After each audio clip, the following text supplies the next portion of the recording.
Yeah, look, I think, you know, the response was good. I would have liked a little bit more in the first half from us, but credit to Leinster. They did well to keep us at bay a little bit. But you know, we got an opportunity in the last 3 minutes of that first half, and we did get some momentum. I think we started to find chinks, and then if Henderson holds his run and gets that ball in the hand, you know, it's possibly closer to the poles if not a try. But every you know, they could probably pull out a couple of things as well when Reece went through in the second half and nearly got to the poles, but we managed to repel it. So I'm looking at the positives, a half-full cup, I guess, without trying to fool ourselves. You know, we know that there's still some things we need to do and do better. But the effort from the boys was great. The response was good. We need to put another solid layer on next week when we meet Edinburgh at home. You must have seen some chinks in their set piece after last weekend. They held up fairly strong, though. Yeah, I think so. And you know, sometimes you can look at what a ref sees and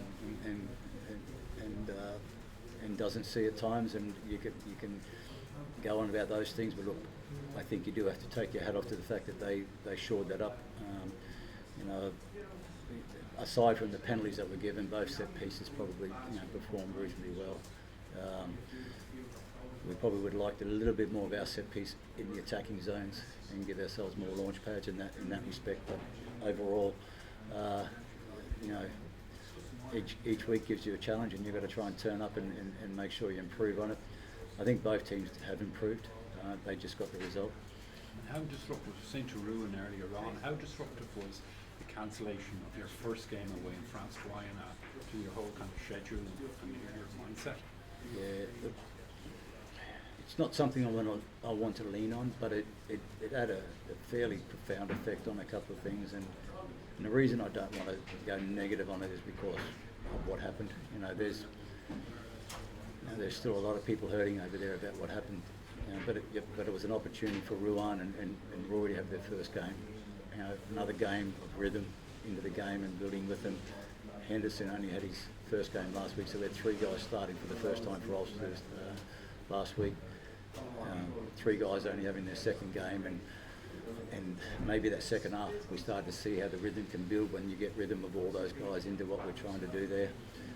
Even Paddy, he didn't play a lot in the World Cup, but he's starting to, you could see that second half when he gets the ball in his hands more often, he's starting to create the rhythm that we'd like in the game. So it was a shame to lose that game, because I think we were in a pretty, a really prime place just before we hopped on the bus to go and play that game, and we lost the opportunity also to play Luke Marshall, who'd just come back from an injury, but I think Stu McCluskey deserved his start over the last couple of weeks.